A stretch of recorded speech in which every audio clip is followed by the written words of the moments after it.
ബ്രഹ്മാണ്ഡ trailer എന്നൊക്കെ പറഞ്ഞ ഇതാണ്. ഇന്ത്യ ഒട്ടാകെ കാത്തിരിക്കുന്ന പ്രഭാസിന്റെ കൽക്കിയുടെ ട്രെയിലർ കഴിഞ്ഞ ദിവസം പുറത്തുവിട്ടിരുന്നു.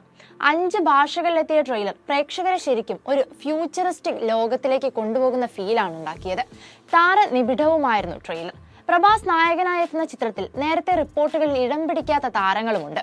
ഇത്രയധികം താരങ്ങൾ അണിനിരക്കുന്ന ഈ ബ്രഹ്മാണ്ഡ ചിത്രത്തിനായി താരങ്ങൾ വാങ്ങുന്ന പ്രതിഫലവും അല്പം ബ്രഹ്മാണ്ഡ ലെവലിൽ തന്നെയാണ്.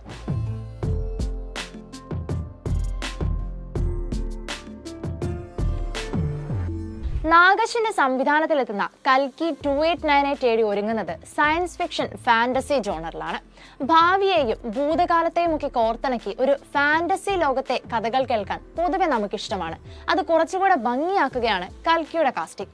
പ്രഭാസ് നായകനാകുന്ന ചിത്രത്തിൽ കമൽഹാസൻ, അമിതാഭ് ബച്ചൻ, ദീപിക പദുക്കോൺ, ദിശ പട്ടാണി എന്നിവരൊക്കെ എത്തുമെന്ന് നേരത്തെ തന്നെ ഉറപ്പിച്ചിരുന്നു. ഞങ്ങൾ കൂടിയുണ്ട്. മലയാളത്തിന്റെ ഇഷ്ടനായിക ശോഭനയും അന്നാബെന്നും.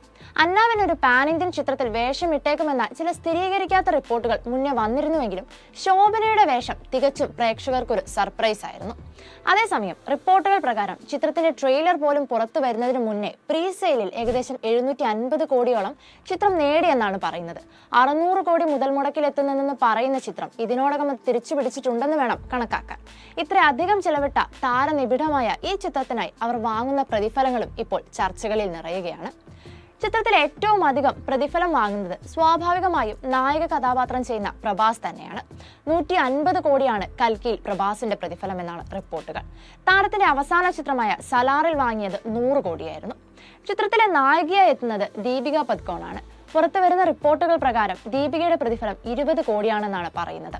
ഋത്തിക് റോഷനൊപ്പം വേഷമിട്ട താരത്തിന്റെ അവസാന ചിത്രമായ ഫൈറ്ററിൽ 15 കോടിയായിരുന്നു ദീപിക വാങ്ങിയത്. പിന്നീട് അമിതാഭ് ബച്ചനും കമൽഹാസനുമാണ് ചിത്രത്തിലെ മറ്റ് ശ്രദ്ധേയ കഥാപാത്രങ്ങൾ ചെയ്യുന്നത്. അശ്വത്ഥാമ എന്ന കഥാപാത്രമായി അമിതാഭ് ബച്ചൻ എത്തുമ്പോൾ വ്യത്യസ്ത മേക്ക് ഓവറുമായി ഒരു സുപ്രധാന ക്യാമിയോ റോളിലാണ് കമൽഹാസൻ എത്തുന്നത്. 18 to 20 കോടിയാണ് അമിതാഭ് ബച്ചന്റെ പ്രതിഫലം എന്നാണ് റിപ്പോർട്ട്.